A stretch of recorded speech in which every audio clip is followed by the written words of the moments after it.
Somos WBCQ, brindándoles la radio de World's Last Change a ustedes desde Monticello, Maine. El anhelo de todo cristiano durante los últimos 2000 años ha sido ver al Salvador regresar y establecer un reino eterno en la tierra. Los acontecimientos en el mundo revelan que esto sucederá muy pronto. Siga escuchando para aprender cómo puede prepararse espiritualmente para los eventos finales de la tierra. Radio WLC está preparando a un pueblo para la vida en el reino terrenal de Yahuwah, que se establecerá en el inminente regreso de Yahushua Cristo. Él mandará a sus ángeles con una gran trompeta, para que reúnan a sus escogidos de los cuatro vientos, desde un extremo de los cielos hasta el otro. Mateo 23:31. Hola, estás escuchando la radio de WLC. Soy su anfitrión Luis García y conmigo está Pedro Merino. Bienvenido, gracias por acompañarnos hoy. En World Last Change trabajamos para brindarle las últimas noticias y verdades de las escrituras y de los eventos en desarrollo que apuntan a la cercanía del regreso del Salvador. Cuanto más nos acercamos al fin, más luz se está derramando del cielo. Estamos viviendo en el tiempo que Isaías vio cuando dijo: Yahuwah te guiará continuamente, y saciará tu alma en las sequías, y engordará tus huesos, y serás como huerto de riego, y como manantial de aguas, cuyas aguas nunca faltan. Y los tuyos edificarán las ruinas antiguas, los cimientos de muchas generaciones te levantarás, y serás llamado reparador de portillos, restaurador de calzadas para habitar. Isaías 58, 11-12. Y algunas de esas verdades pueden ser muy impactantes. Esto es lo que está sucediendo ahora. A medida que las personas se despiertan y recurren a las escrituras como nunca antes, se revelan nuevas verdades, viejas verdades perdidas por las tradiciones y el error.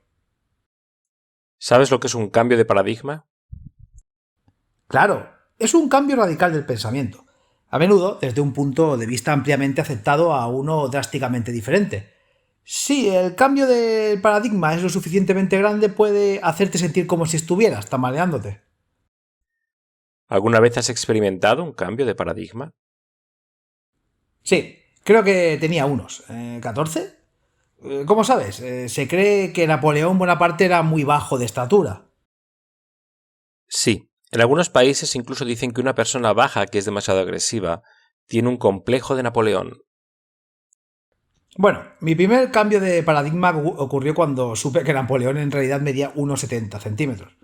Eso es 5 pies con 7 pulgadas para nuestros amigos canadienses y estadounidenses. ¿En serio? Pensé que solo medía como 157 centímetros. Esto realmente sacudió mi visión adolescente del mundo. Napoleón era en realidad, de una estatura promedia para un hombre europeo del siglo XVIII. Es increíble. Entonces solo fue una propaganda de los británicos. Disminuirlo diciendo que era más bajo de lo que era. Eso, o en el momento de su muerte, su altura podría haber sido registrada en pulgadas francesas, que en ese momento eran más largas que las pulgadas británicas. Esto podría explicar la discrepancia, pero sea como sea, era considerablemente más alto de lo que la gente solía decir.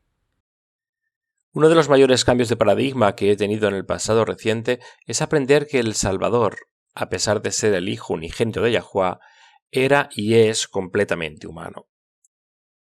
Sí, eso también me sorprendió. Tomo algunos ajustes mentales.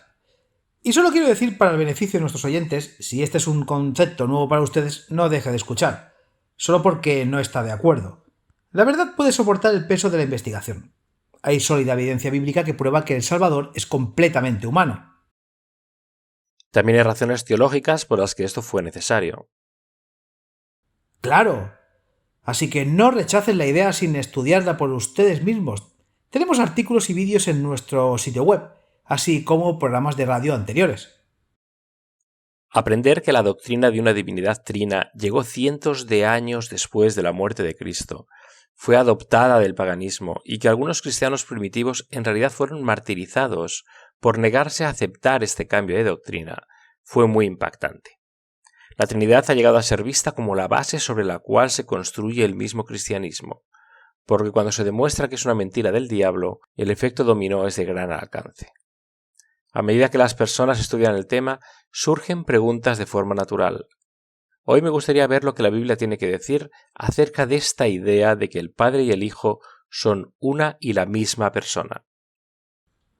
¿Una y la misma persona? ¿Hay alguien que quiera creer eso?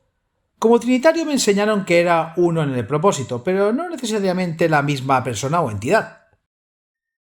No, hay personas que creen y enseñan que son uno y el mismo ser. De hecho, es una enseñanza común entre las iglesias pentecostales. Se refieren a ella como la teología de la unidad. ¿Qué es? Básicamente enseñan que Dios es uno. Correctamente niegan la Trinidad, pero luego van en otra dirección donde afirman que el Dios de la Biblia se manifestó como el Padre en la creación y en el Antiguo Testamento. Luego se manifestó como el Hijo para la redención de los pecadores. Finalmente se manifiesta como el Espíritu Santo para la regeneración de los pecadores, pero sigue siendo un solo ser. Entonces, básicamente dividiendo el cabello trinitario. No, en realidad no. Solo es otra forma en que a Satanás le gusta causar confusión. Ahora, si alguien que escucha no cree de esta manera, lo animo a seguir escuchando. Vamos a ver muchos pasajes diferentes de las Escrituras. Si alguna vez tienen la oportunidad de compartir la verdad con alguien que cree en la teología de la unidad, querrán tener estos textos, porque las Escrituras son claras en cuanto a que son dos personas distintas. Comencemos con Juan 16:13. Esta es una promesa que todos podemos aclamar cuando buscamos nuevas ideas. No dejes que Satanás te haga temer considerar una nueva luz. No seas engañado contra tu voluntad, pero necesitamos considerar nuevas ideas con una mente abierta. Pero cuando venga el Espíritu de la verdad, Él os guiará a toda la verdad, porque no hablará por su propia cuenta, pero todo lo que oiga, eso hablará, y os hará saber las cosas por venir. Es mi esperanza y mi oración que todos los que escuchen dejen de lado todas las suposiciones, preciadas tradiciones e ideas preconcebidas. Tomen la Escritura tal como se lee y conocerán la verdad, porque el Espíritu de Yahuwah se la enseñará. Para empezar, me gustaría preguntarles a aquellos que creen que el Padre y el Hijo son uno y el mismo.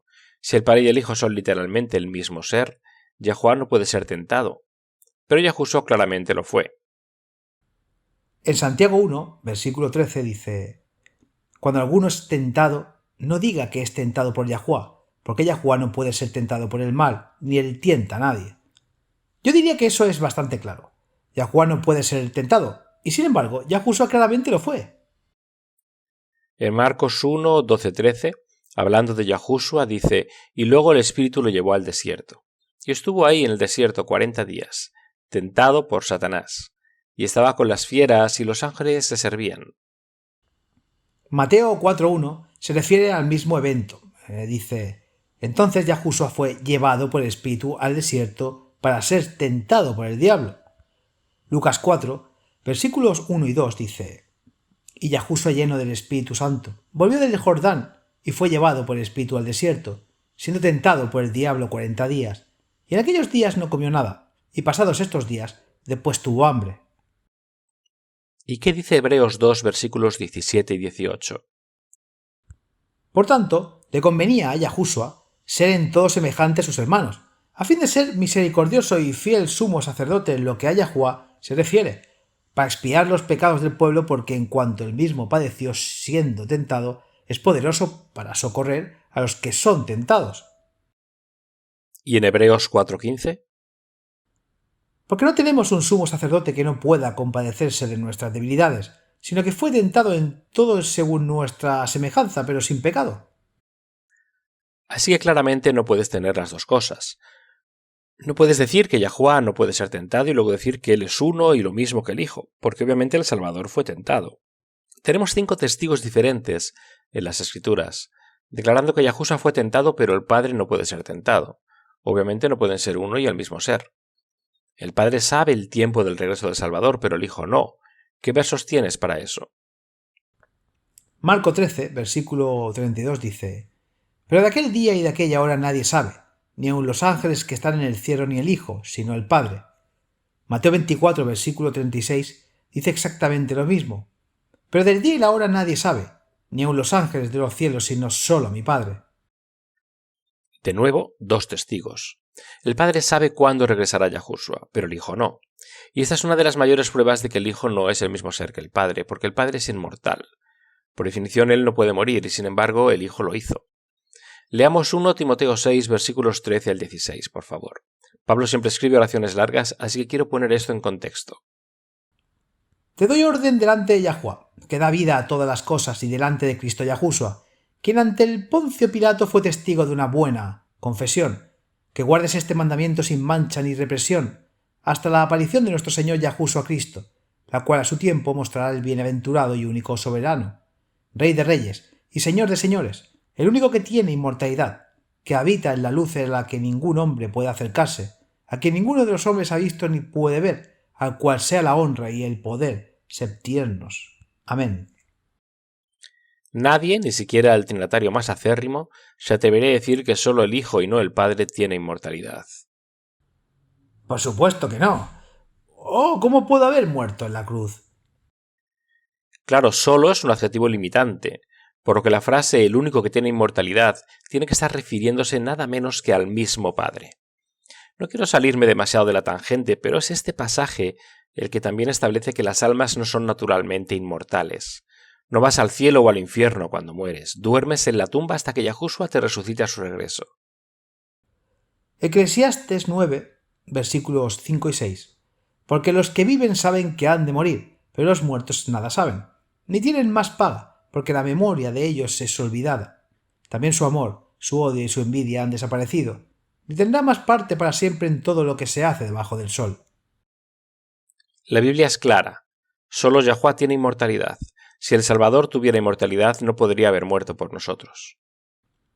¿Qué pasa con alguien que dice, sí, pero puso a un lado su inmortalidad? ¿Qué dirías? La inmortalidad es la inmortalidad. O la tienes o no la tienes. Ningún juego de palabras hábil puede cambiar ese hecho. Y la Escritura deja claro que solo el Padre tiene inmortalidad. La palabra se traduce del griego athanasia, que significa literalmente exención de la muerte. ¿Estaba Yahushua exento de la muerte? Veamos lo que dice la Escritura. Mateo 27, versículo 50.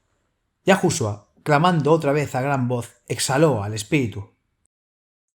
Exhaló su espíritu. Es una frase pasada de moda, pero esa última exhalación de aliento en la muerte, ¿qué sigue? Romanos 5, versículo 8. Pero Yahuwá muestra su amor para con nosotros, en que siendo aún pecadores, Cristo murió por nosotros.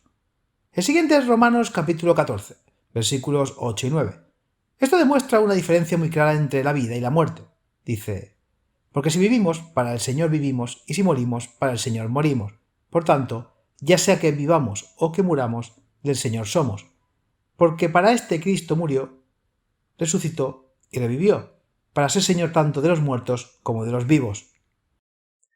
Este es un punto muy importante y quiero que todos lo escuchen. Sugerir que el Padre y el Hijo son en realidad uno y el mismo ser, simplemente cumpliendo diferentes roles, es una burla a la crucifixión. Lo convierte en nada más que una farsa, ¿no? Si insistes en que Yahushua es Yahuwá, entonces también debes creer que en su papel como hijo, Yahuwá realmente no murió. Simplemente fingió la muerte porque la inmortalidad, por definición, está exenta de la muerte. En Juan 3, versículos 16 y 17 dice, porque tanto amó Yahuwá al mundo que ha dado a su Hijo unigénito, para que todo aquel que en él cree no se pierda, mas tenga vida eterna. Porque Yahuwá no envió a su Hijo al mundo para condenar al mundo, sino para que el mundo sea salvo por él. Este pasaje claramente presenta dos entidades, separadas con dos roles separados. Romanos 6:23 dice, porque la paga del pecado es muerte, mas la dádiva de Yahuwá es vida eterna por medio de Yahushua Cristo Señor nuestro. Y las ramificaciones de lo que le hace al Evangelio son nada menos que pura blasfemia. Tomaremos un breve descanso, ya volvemos. Manténgase al tanto. ¿Sabes? Mirando toda esta evidencia de por qué Yahuwá y Yahushua son dos seres separados, no uno y el mismo como se enseñan tan a menudo en los círculos pentecostales, es impactante que esa herejía en particular haya ganado fuerza para empezar. La evidencia de las Escrituras es abrumadora y está en contra de esta presunta teología de la unidad. Hay más, mucho más. Por ejemplo, si Yahuwá y Yahushua son el mismo ser, simplemente actuando en diferentes roles, ¿por qué Yahushua dice que Yahuwá creó a la humanidad? ¿Por qué no dice que él mismo creó a la humanidad? Nunca pensé en eso antes. Yahushua tuvo la oportunidad perfecta para decir que él creó la raza humana, pero no lo hizo. Leámoslo, Marcos 10, versículos 2 al 6, ¿qué dice? Y vinieron los fariseos a Yahushua y le preguntaron: ¿es lícito al hombre repudiar a su mujer? Tentándolo. Y respondiéndole él les dijo: ¿qué os mandó Moisés? Y dijeron: Moisés permitió escribir carta de divorcio y repudiarla. Y Yahushua respondió y les dijo: por la dureza de vuestro corazón os escribo este precepto. Pero desde el principio de la creación, Yahuwá los hizo varón y hembra. Aquí estaba la oportunidad perfecta para que Yahushua dejara las cosas claras. ¿Y qué es lo que hace? Señala a Yahuwá como el creador de la raza humana. La misma historia aparece en Mateo 19, versículos 3 y 4. También los fariseos vinieron a Yahushua tentándole y diciéndole: ¿es lícito al hombre repudiar a su mujer por cualquier cosa? Y respondió él, les dijo: ¿no habéis leído que el que los hizo al principio varón y hembra los hizo? Otro factor a tener en cuenta es que si el Padre y el Hijo son literalmente el mismo ser que asume diferentes roles, ¿por qué Yahushua se refiere constantemente a su Padre como un ser separado? Esa es una buena pregunta, porque Yahuwá no juega con las palabras, él no hace las cosas confusas a propósito. No, no lo hace. Habría sido engañoso de parte de Yahushua referirse al Padre como un ser separado. Miremos esos pasajes de la Escritura. ¿Qué dice el primero? Por tanto, si Yahuwá viste así la hierba del campo, que hoy es y mañana se echa en el horno, ¿no hará mucho más a vosotros, hombres de poca fe? Este es el sermón del monte, Mateo capítulo 6, versículo 30. Afirmar que el Padre y el Hijo son el mismo ser, solo que en roles diferentes, es en realidad un concepto pagano. Los cristianos a menudo dirán que los paganos adoran a muchos dioses diferentes, pero eso no es realmente cierto, al menos no para todos los paganos. Si hablas con varios paganos y te dirán que todas estas diosas diferentes son aspectos diferentes del mismo divino femenino, o todos estos dioses diferentes son aspectos diferentes de un dios principal. A lo largo del Nuevo Testamento, Yahushua se refiere constantemente a Yahuwá en tercera persona. En Marcos 12:27, Yahushua está discutiendo la resurrección con los saduceos, y refiriéndose al Padre dice: Él no es Dios de muertos, sino Dios de vivos. Por tanto, vosotros estáis en gran error. Es lo mismo en su parábola de la vida y el juez injusto, registrada en Lucas 18, versículo 7. Él dice: ¿y no hará Yahuwá justicia a sus escogidos que claman a él día y noche aunque él se demore? Claramente no se está refiriendo a sí mismo aquí.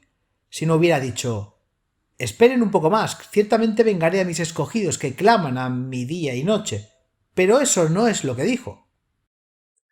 No, déjame preguntarte esto. Si Yahuwá y Yahushua fueran literalmente el mismo ser, ¿por qué Yahushua se refiere repetidamente a Yahuwá como su Dios?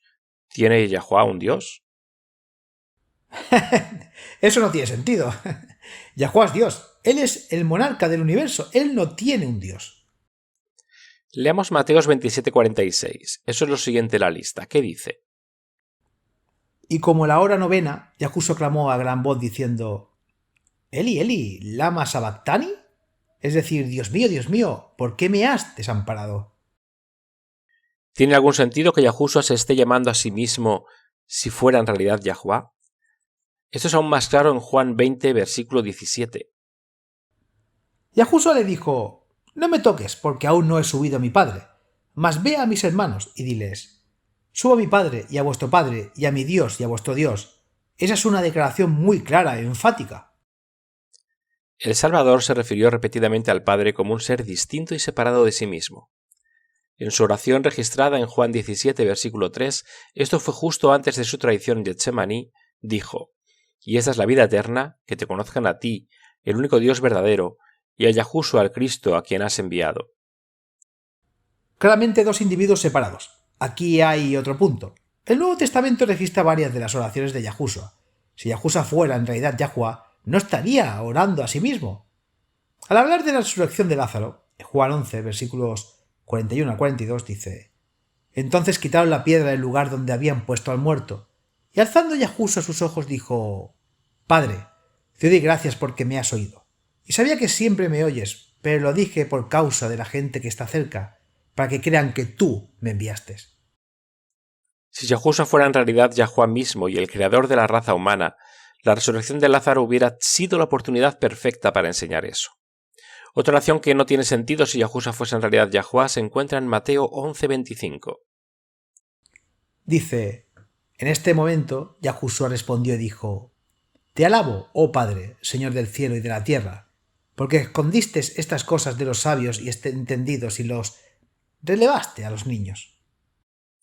Incluso en Getsemaní, cuando estaba bajo tanto estrés, que literalmente estaba sudando sangre, Yahushua oró a Yahuwah, y él dijo: Abba, Padre, todas las cosas son posibles para ti.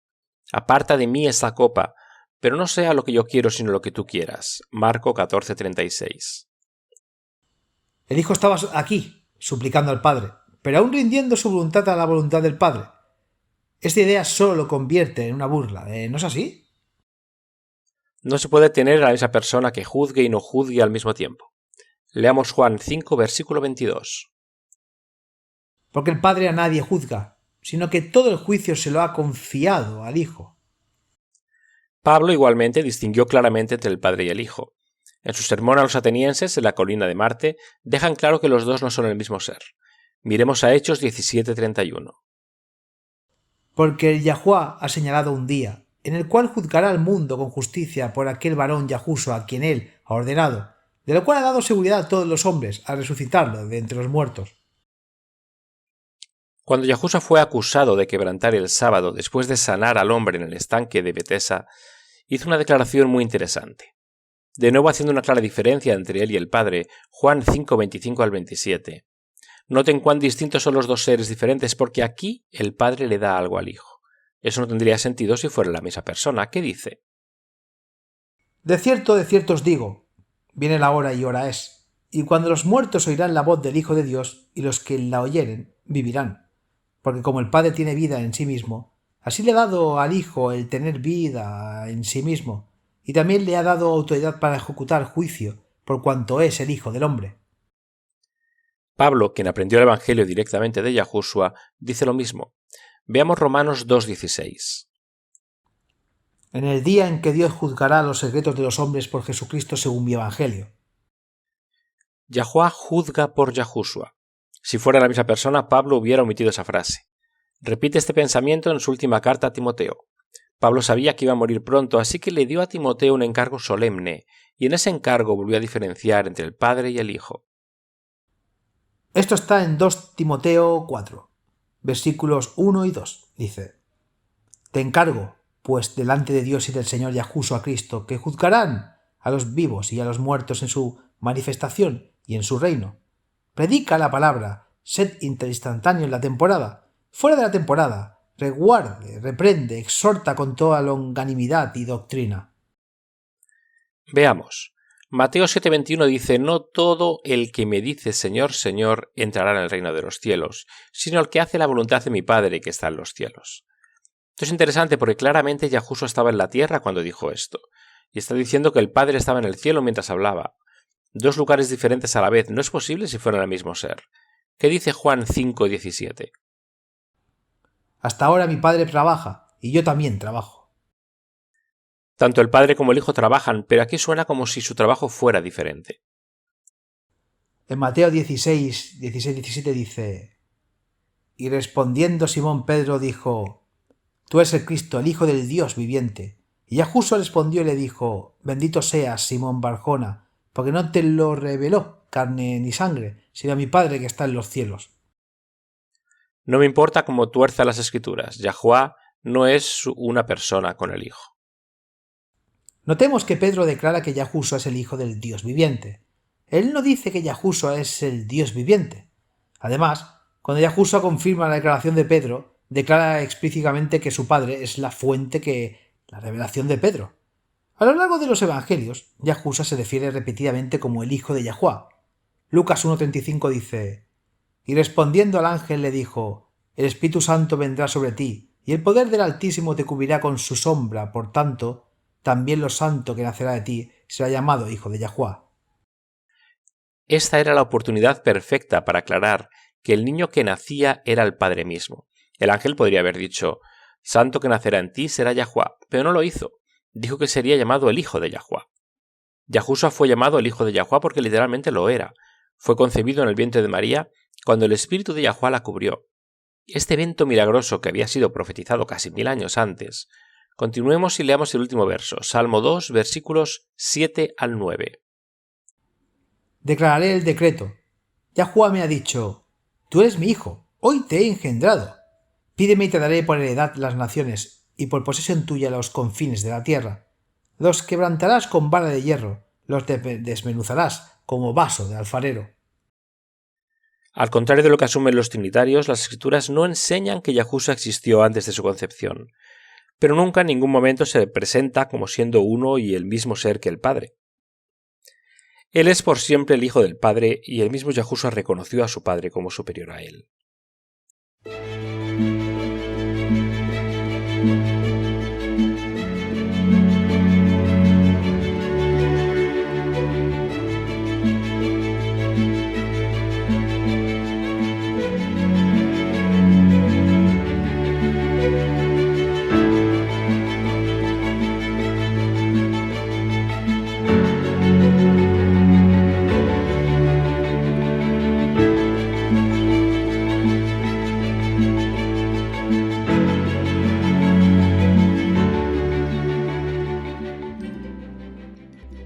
En camino a conocerte la luz se aclara. ¿Puede Yahuwah ser el sumo sacerdote? Hebreos 6:9 no debe ser forzado al molde posterior de las creencias ortodoxas acerca de la divinidad de Cristo. No hay ninguna indicación aquí de nadie más que el hombre Mesías Yahushua cumpliendo el papel más importante de sacerdote y mediador, pero en un formato de nuevo pacto. Cuando permitimos que la escritura fluya de su fuente hebrea, ciertamente podemos beber de aguas vivas y frescas. En Génesis 14:18 se nos presenta el concepto de sumo sacerdote. Aprendemos que el enigmático Melquisedec es el sacerdote del Dios Altísimo. Bendice a Abraham y al Dios Altísimo. Sus funciones exactas no están claras, pero esto sí, sabemos, fue rey de Salem y actuó como agente de Yahuwah en la tierra en aquellos primeros días de la humanidad. Esto fue mucho antes de la existencia de Israel y el sacerdocio levítico. Debería ser evidente por la declaración de que él bendijo al Dios Altísimo, que este Melquisedec no era Yahuwah. Al menos que imaginemos que Yahuwah se estuviese bendiciendo a sí mismo. Podemos entender razonablemente que el sacerdote es alguien que no es Yahuwah. Menciono esto porque hay quienes creen que Melquisedec era Cristo, y si el Cristo de la ortodoxia y después Dios Hijo. De hecho, Melquisedec era como un hijo de Yahuwah, Hebreos 7:3, lo que significa que no pudo haber sido el hijo de Yahuwah. Melquisedec no tenía genealogía registrada, sin padre ni madre, Hebreos 7:3, tal como decían los judíos de Sara, cuyo linaje no se conoce. Su paternidad, lo sabemos, no se remonta a Levi. ¿Era Melquisedec solo un sacerdote o podemos deducir que él era el sumo sacerdote? El texto dice que él era el sacerdote del Altísimo Yahuwah. ¿Hubo otros sacerdotes involucrados o Melquisedec era el único sacerdote en ese momento, convirtiéndolo así en el sumo sacerdote? La indicación es que Melquisedec estaba solo, actuando en nombre de Yahuwah para ese hombre, Abraham, que se convertiría en el destinatario de un pacto muy especial. Es desconcertante que Melquisedec no aceptaría que la Biblia hasta el encuentro con Abraham. Podemos suponer que estaba vivo y funcional antes de este evento, pero simplemente no sabemos qué estaba haciendo. No hay indicios de que Abraham se sorprendiera al ver aparecer a Melquisedec, justo a tiempo para recibir el diezmo de su botín de guerra. Parecía bastante natural y no hubo preguntas, así que Abraham entregó la 10ª parte de su botín. Dado que una persona normal no entregaría sus posesiones en un completo extraño, podría ser que Abraham tenía conocimiento o posiblemente una relación cercana con Melquisedec. Es interesante que este Melquisedec se menciona 3 veces en la Biblia, una vez en Génesis con Abraham, en relación con un pacto, segunda vez con David en el Salmo 110. David recibió el pacto real de la realeza presagiado al Mesías, y finalmente en Hebreos 6 y 7, el nuevo pacto. De hecho, todo el arreglo del pacto está unido a través del Melquisedec, Abraham, David y a Yahushua el Mesías. Entonces las promesas de Yahuwah de hacer a Yahushua el Rey y Señor están inextricablemente unidas con la promesa de que Yahushua también se convertirá en el sumo sacerdote para siempre según la orden de Melquisedec. Este es un sacerdocio eterno, como lo es el reinado de Cristo sobre todas las naciones. En contraste con este sacerdocio, el sacerdocio de Aarón y su descendencia llegaría a su fin. El sumo sacerdote, bajo el sacerdocio aarónico, levítico, serviría a Yahuwah y ministraría al pueblo como agente de Yahuwah en asuntos religiosos. Esta ha sido la función y propósito de todo el sacerdocio bíblico desde Melquisedec. ¿Por qué? ¿Por qué Yahuwah ordenó que él no trate directamente con el hombre? Hebreos 6:9 no debe ser forzado al molde posterior de las creencias ortodoxas acerca de la divinidad de Cristo. No hay ninguna indicación aquí de nadie más que en el hombre Mesías, Yahushua, cumpliendo el papel más importante del sacerdote y mediador, pero en un formato de nuevo pacto. Cuando permitimos que la escritura fluya de su fuente hebrea, ciertamente podemos beber de aguas vivas y frescas. Yahushua no puede ser Yahuwah y sumo sacerdote al mismo tiempo, y dado que está claro que él es sumo sacerdote, entonces no puede ser Yahuwah. Los párrocos son seleccionados de entre los hombres. Hebreos 5:1.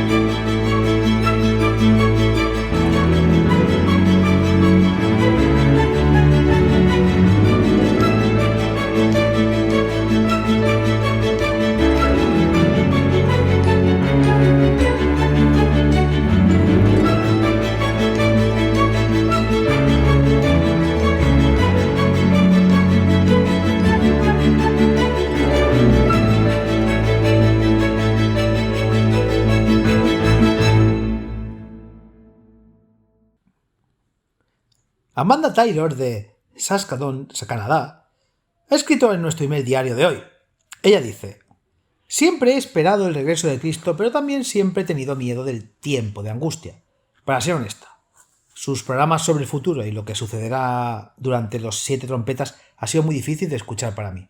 Estoy aterrorizada. Sobre todo me aterroriza que me engañen. ¿Cómo puedo evitar ser engañada en los días venideros? Primero déjame decirte, Amanda, no estás sola. No, no lo estás. He tenido mis propios temores acerca del tiempo de angustia. ¿Tal vez uno de estos días pronto podamos tener un programa sobre cómo lidiar con el miedo? Claro, creo que es una gran idea. La pregunta de Amanda es muy práctica. ¿Cómo podemos evitar ser engañados en los días venideros? Es una gran pregunta y la escritura proporciona instrucciones sobre cómo evitar ser engañados. Bueno, las cosas espirituales se disciernen espiritualmente. Siempre debemos orar y pedir discernimiento espiritual, pero también hay otras cosas de las que podemos tomar nota. Empecemos con Mateo 24, versículo 4. Poco antes de su muerte, varios de los discípulos le preguntaron a Yahushua: ¿y qué señal habrá de tu venida y del fin del siglo? Y Yahushua respondió y les dijo: mirad que nadie os engañe.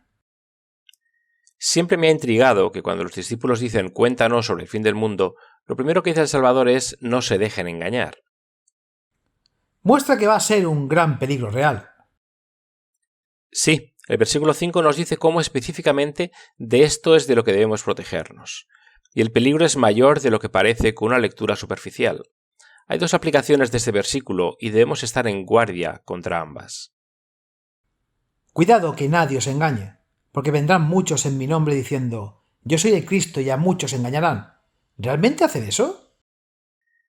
Sí, de hecho, en los últimos siglos han habido alrededor de 40 personas que afirmaron ser la reencarnación de Cristo. David Shayler es un exagente del MI5 y un convicto criminal. En 2007 le dijo a Daily News: soy el Mesías y guardo el secreto de la vida eterna. Afirma que fue crucificado con una corona de espinas en una vida pasada. Suena un poco cucú. No está solo. Está el estadounidense Jim Jones, responsable del asesinato-suicidio masivo de más de 900 de sus seguidores. También está el reverendo coreano Shin Myung-moon. Todo esto son cumplimientos de la profecía de Yahushua. Pero hay otra interpretación que con frecuencia se pasa por alto y que también es muy engañosa. La gente que viene en el nombre de Yahushua. Pastores, maestros de la Biblia, evangelistas. Todos esos falsos profetas, lobos con pieles de cordero. La palabra Cristo viene del griego Christos y simplemente significa el ungido. Ah, entonces cualquiera que venga y diga yo soy Cristo, no necesariamente afirma ser Yahushua reencarnado. Simplemente podrían estar afirmando ser ungidos por Yahuwah o elegidos por él. Básicamente esto podría encajar con cualquiera que diga ser el representante de Cristo. Sí, y si el mensaje que trae contradice la palabra de Yahuwah, son falsos cristos. Esto es en realidad un peligro muy real y cuanto más nos acerquemos al fin, más frecuente será el peligro. Leamos Mateo 7, versículos 15 al 23. Aquí Yahushua está proporcionando una advertencia muy clara contra aquellos que vienen en su nombre y sin embargo desvían a la gente.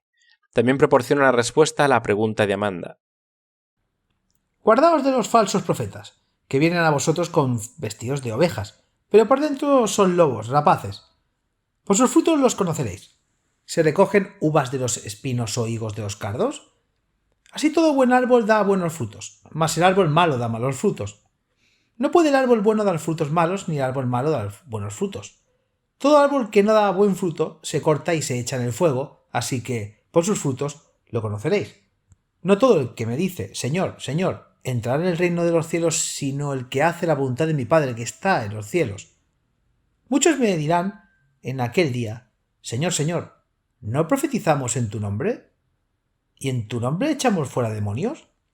¿Y en tu nombre he hecho muchas obras maravillosas?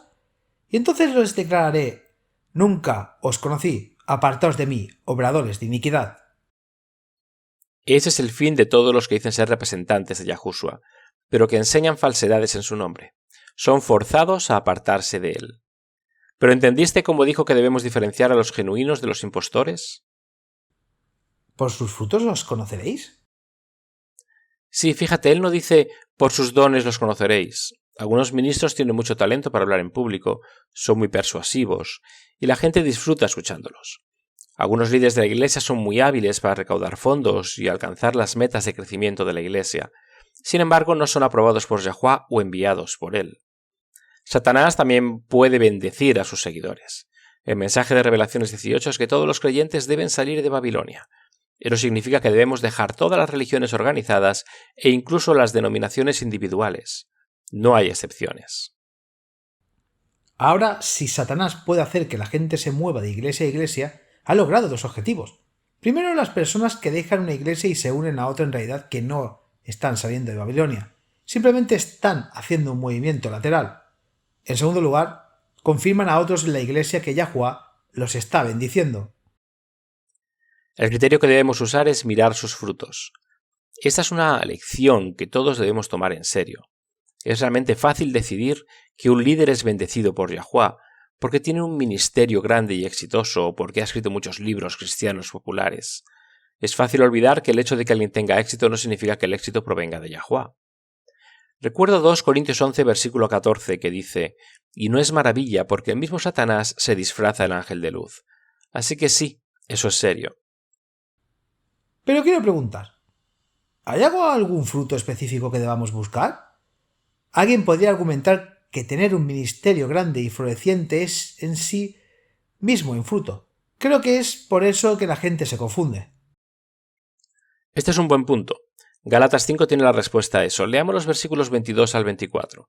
Verás que el número de seguidores de alguien definitivamente no es uno de los frutos que usamos para juzgar si una persona es de Yahuwah o no.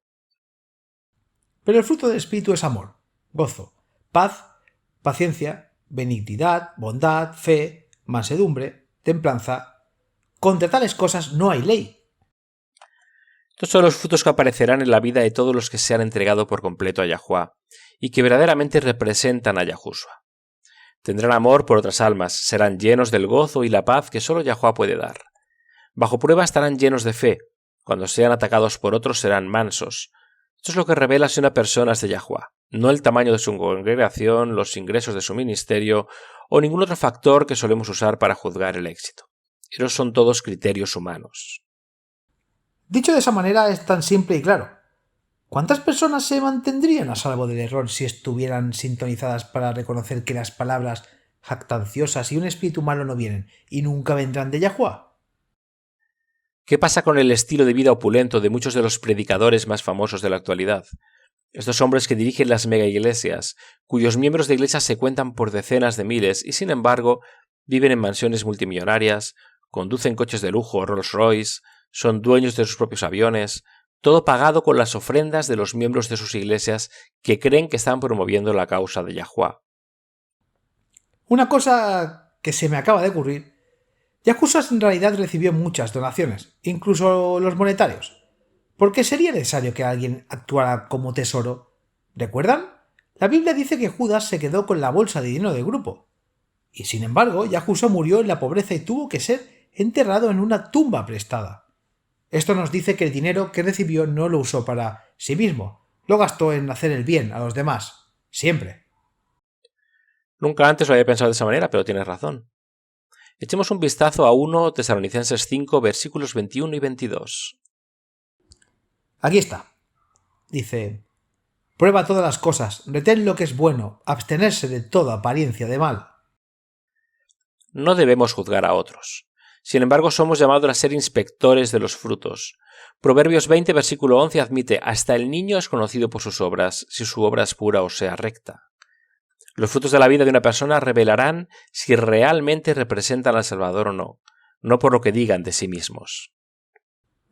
¿Hasta dónde llevamos esto? Todos somos pecadores. ¿Debemos esperar la perfección de los demás? Estudiemos la tendencia general de la vida de una persona. Una persona piadosa todavía puede cometer errores. Mira, Elías huyó de delante de Jezabel, pero todavía era el ungido de Yahuwah. Alguien que es verdaderamente de Yahuwah puede muy bien cometer errores, pero cuando lo hace, se arrepentirá rápidamente de esos errores, tan pronto como el espíritu de Yahuwah lo convenza de ello. Nosotros nunca queremos ser acusadores de los hermanos. No, simplemente estamos llamados a ser inspectores de los frutos. ¿Cuál es la tendencia de su vida? ¿Están buscando la verdad y la justicia o el poder y la influencia? Si sus frutos no reflejan la imagen divina, entonces podemos saber que las palabras que hablan, por hermosas que sean, y las doctrinas que enseñan, no son seguras. Ciertamente pueden contener algo de verdad, pero el error más engañoso es el error que se ha entrelazado con la verdad. Muy cierto. Y recuerden, amigos, las cosas espirituales se disciernen espiritualmente. Podemos orar y pedirle a Yahuwah que nos guíe a la verdad y nos proteja de los errores y engaños. Proverbios 2 dice: porque Yahuwah da la sabiduría, de su boca sale el conocimiento y la inteligencia. Él atesora sana sabiduría para los justos, es escudo para los que andan en integridad. Él guarda las sendas del juicio y guarda el camino de sus santos. Entonces entenderás la justicia, el juicio y la equidad, todo buen camino.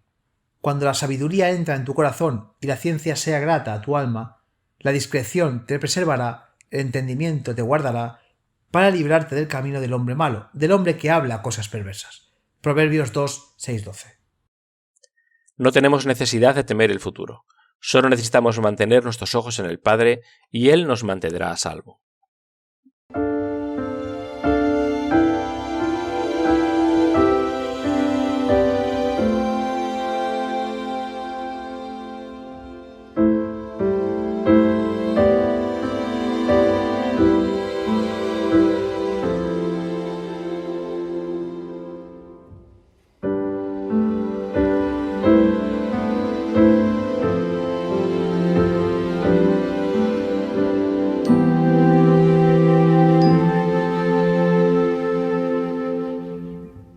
Hola, con ustedes soy Laura Martínez con la promesa diaria de hoy de la palabra de Yahuwah.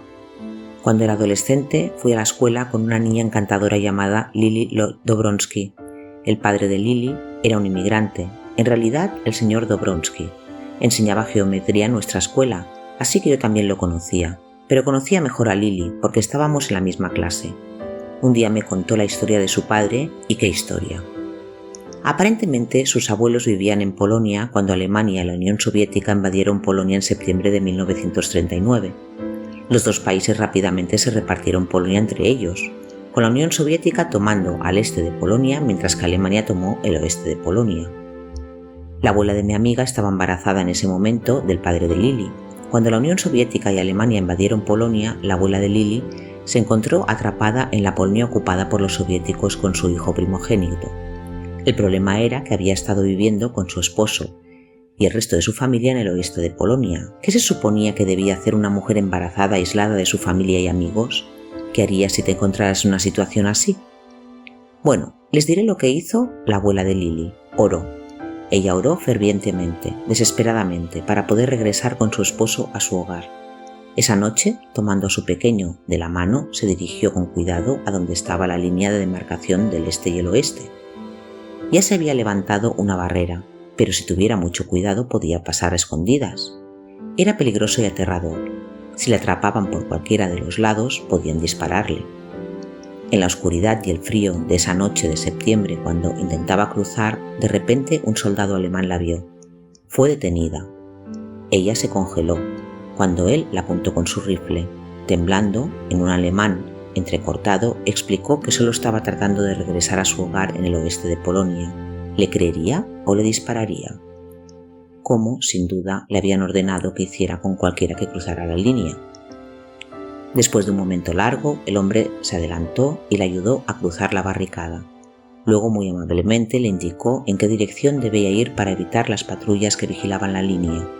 Más tarde, después de la guerra, los abuelos de Lili y sus hijos se fueron de Polonia, por lo que pude ir a la escuela con ella. Si no fuera por el bondadoso soldado alemán, la abuela de Lili, embarazada del padre de Lili, habría quedado atrapada en Polonia ocupada por los soviéticos, probablemente hasta 1989, cuando cayó el telón de acero en la Polonia. Pero ella había orado, encomendándose a sí misma y a su niño pequeño a Yahuwah, y él había hecho una vía de escape para ella. Isaías 52, versículo 12 dice: «Porque no saldréis con prisa, ni iréis huyendo, porque Yahuwah irá delante de ti, y el Dios de Israel será tu retaguardia». Se nos han dado grandes y preciosas promesas. Vayan y comiencen a clamarlas. Bueno, este ha sido un programa realmente revelador hoy. Al menos para mí. No tenía idea de que algunas personas realmente creen que Yahuwah y su hijo son una sola entidad. No solo uno en propósito, como dicen los trinitarios, sino que niegan la Trinidad al hacer que el Padre y el Hijo sean exactamente el mismo ser. Es propio de Satanás convertir la verdad en una mentira. Están en lo correcto al renunciar a la doctrina de una divinidad trina. El problema es que van a la zanja del otro lado cuando dicen que el Padre y el Hijo son uno y el mismo. Pero es el efecto dominó que esta herejía tiene en la teología, y el problema es verdaderamente preocupante. ¿Cómo así? Decir Jesús es Dios y por eso Dios murió por tus pecados puede sonar bien en la superficie, pero cuando este concepto se estudia desde todos los ángulos, en realidad insulta el sacrificio del Padre. Y no se engañe, Yahushua no es un ser divino, pero sigue siendo el único de Yahuwah, engendrado. No hay otro como él en todo el universo, por él es puro y sin pecado. Decir que Yahushua era en realidad el mismo Padre significa que Yahuwah realmente no se sacrificó para salvar a los pecadores. Es como este meme que he visto en línea. Es bastante irreverente, pero hace su punto. Dice: Jesús murió por tus pecados. Luego procede a burlarse de esa declaración diciendo: excepto el que en realidad no se quedó muerto. Entonces, ¿qué sacrificó? ¿Su fin de semana? Jesús renunció a su fin de semana por tus pecados. Definitivamente irreverente. Yahushua no tenía la seguridad emocional de que su sacrificio sería aceptable para Yahuwah y que sería resucitado. Solo tenía fe en la voluntad de su Padre. Asimismo, Yahuwah, al sacrificar a su único hijo engendrado, tomó un riesgo real. Yahushua era un agente libre, incluso en la cruz pudo haber pecado y todo se hubiera perdido. Pero lo que es más, el Padre amaba a su Hijo. Cualquier padre te dirá que es mucho más fácil sufrir tú mismo que ver sufrir a tu hijo.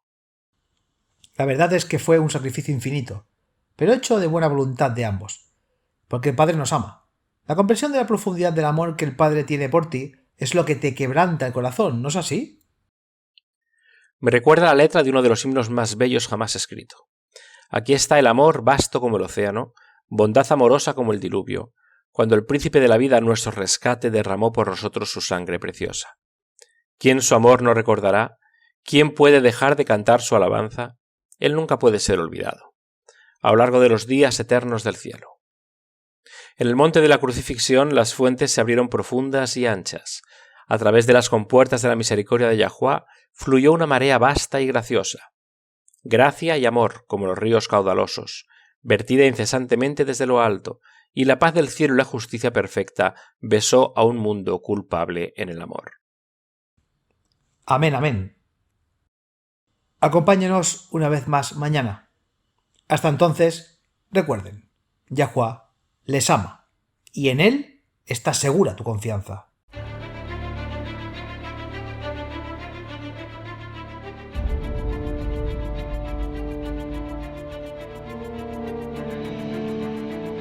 Gracias por escuchar este episodio en WLC Radio. Vivimos tiempos muy solemnes. El mundo está al borde del desastre. Pronto tendrán lugar acontecimientos catastróficos que pondrán fin a esta era y marcarán el comienzo de la siguiente. En su gran misericordia, Yahuwah ha revelado a través de la profecía lo que depara el futuro. Apocalipsis 8 predice una serie de eventos, cada uno peor que el anterior, que devastarán la tierra. Se diezmará el suministro mundial de alimentos. Se producirá hambruna y la pestilencia que la acompaña. Los suministros de agua dulce de la tierra también se verán afectados. Apocalipsis 9 revela que los demonios se harán pasar por extraterrestres. El terror y la devastación de esta llamada invasión extraterrestre hará que la gente desespere por seguridad a cualquier precio. La libertad de vivir y de adorar como dicta la conciencia se convertirá en una cosa del pasado. Se perderán muchas vidas durante esta serie de eventos, y cuando se aplique la marca de la bestia, habrá mártires. Cada evento se prepara para la próxima crisis, en un largo y último llamado de misericordia al arrepentimiento. Porque Yahuwah no está dispuesto a que nadie perezca, sino que todos lleguen al arrepentimiento. 2 Pedro 3:9. Poco después de los eventos descritos en Apocalipsis 8 y 9, se derramarán las 7 últimas plagas. Estas plagas no tienen precedente en la historia de la humanidad. En un sentido muy real, estos eventos vaciarán la tierra. Isaías 24 advierte, cita: He aquí Yahuwah vacía la tierra, la asola, la revuelve y esparce a sus habitantes. La tierra se tambaleará de un lado a otro como un borracho, y será removida como una cabaña, y su transgresión será pesada sobre ella, y caerá, y no volverá a levantarse. Isaías 24, 1-20. Para los creyentes, sin embargo, hay esperanza.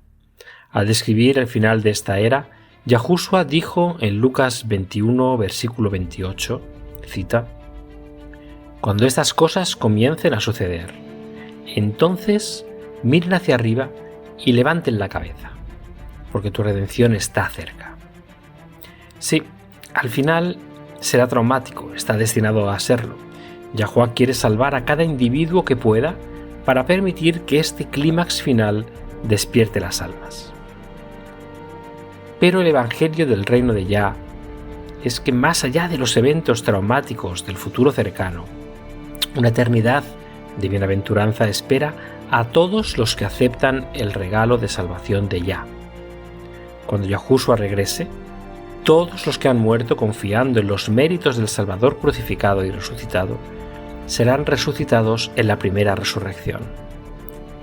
Entonces Yahushua establecerá el reino de Yah en la tierra. Él y los redimidos reinarán juntos sobre la tierra durante los primeros 1000 años de la eternidad. Juan vio un cielo nuevo y una tierra nueva, porque el primer cielo y la primera tierra pasaron. Apocalipsis 21:1. Si deseas unirte a los redimidos de todas las edades, viviendo una vida que se compare con la vida de Yahuwah, haz la elección, acepta la salvación hoy. No tiene que prepararse. La verdad es que no puedes, yo tampoco, nadie puede. Ven a Él tal como eres. No espere hasta que deje de pecar, no mejorará con sus propios esfuerzos. Acepte la invitación de Yahuwah de convertirse en miembro de su reino terrenal eterno. Cuando aceptes esta preciosa invitación, Yahuwah te obsequiará con un corazón completamente nuevo.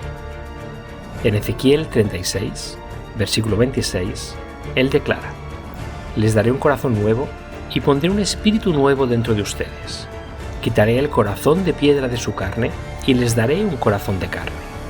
Aceptar este regalo invaluable es la única manera de unirse a su reino. Ven a Yahuwah tal como eres. Está esperando con los brazos abiertos, ansioso por recibir a todos los que se acercan a Él.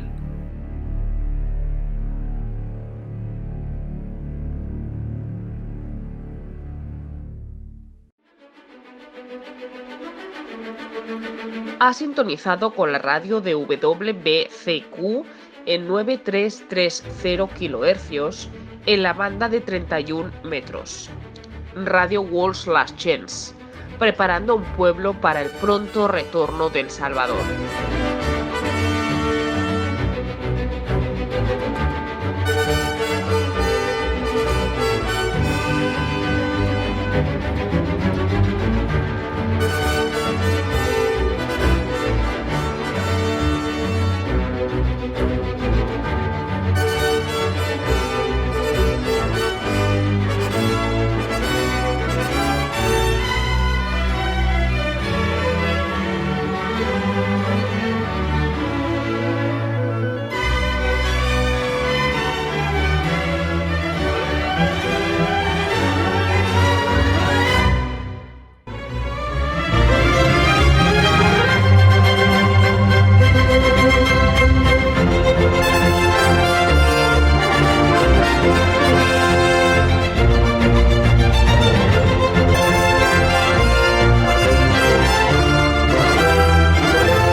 Este programa, como los episodios pasados de Radio WLC, están disponibles para descargarlos en nuestra página web.